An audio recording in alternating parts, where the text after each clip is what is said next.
ఒక జంట ఓడలో ప్రయాణిస్తూ ఉంది. ఉన్నట్టుండి ఓడ మునిగిపోతుంది. అందరూ లైఫ్ బోట్ లోకి వెళ్తున్నారు.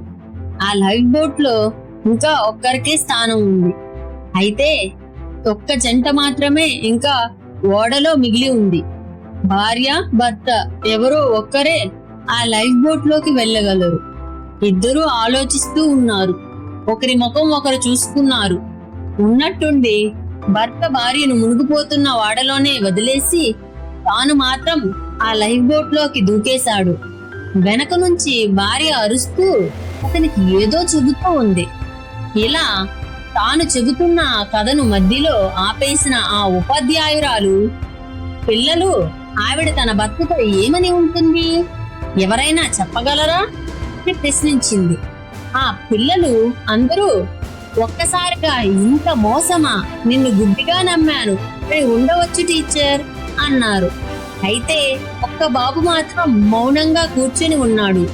టీచర్ ఆ బాబుని అడిగింది, నువ్వేం చెబుతావు అని. ఆ బాబు చెప్పాడు, మన బిడ్డను జాగ్రత్తగా చూసుకోండి అని చెప్పి ఉంటుంది అన్నాడు. టీచర్ కళ్ళల్లో ఆశ్చర్యం. నీకు ఈ కథ ముందే తెలుసా అని అడిగింది. బాబు తల అడ్డంగా ఊపుతూ, లేదు, నాకు ఈ కథ తెలియదు, కానీ మా అమ్మ జబ్బుతో చనిపోతూ మా నాన్నకు అదే చెప్పింది, మన బాబు జాగ్రత్త అని. ఈసారి టీచర్ కళ్ళల్లో నీళ్లు తిరిగాయి. ఈ కథలో భార్య కూడా తన భర్తతో ఇదే చెప్పింది. ఈ సమాధానం సరైంది అని చెప్పింది టీచర్. ఇక కథ విషయానికి వస్తే, భర్త ఇంటికి చేరి తన కూతురి కంటికి రెప్పలా కాపాడుతూ బాగా చదివించి పెళ్లి చేసి మంచి జీవితాన్ని కూతురికి అందించి ఓ రోజు కన్ను మూశాడు. తండ్రికి సంబంధించిన వస్తువులన్నీ ఓ చోట చేర్చి పక్కన పెట్టేయాలని చనిపోయిన తన తండ్రి వస్తువులు కూతురు సర్దుతున్న సందర్భం అది.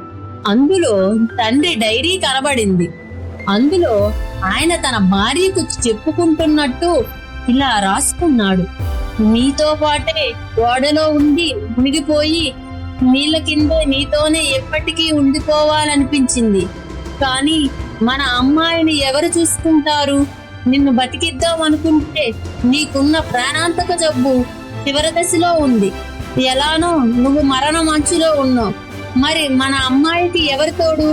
అందుకే ఎక్కువ ఆలోచిస్తే బలహీన పడిపోతానేమో అని వెంటనే లైఫ్ బోట్ లోకి దూకేశాను. మనసులో ఎంత ఏడ్చుకున్నానో నీకు తప్ప ఇంకెవరికి అర్థమవుతుంది అని డైరీలో భార్యకు చెప్పుకున్నాడు. ఆ డైరీని చదవక ముందు వరకు తన తండ్రి ఆయన ప్రాణాలను కాపాడుకోవడానికే తల్లిని అలా వదిలి వచ్చేశాడు అనుకున్న ఆ కూతురు తన తండ్రిని అపార్థం చేసుకొని ఎంత పెద్ద పొరపాటు చేశానని కుమిలిపోయింది. అందుకే మిత్రమా, పైన ఏదో చూసి ఎప్పుడు ఎదుటి మనిషిని మనం నిర్ణయించకూడదు. జీవితంలో ఎప్పుడూ తొందరపడి ఏ మనిషిని మనం నిందించకూడదు, అనుమానించకూడదు, అవమానించకూడదు. జై హింద్.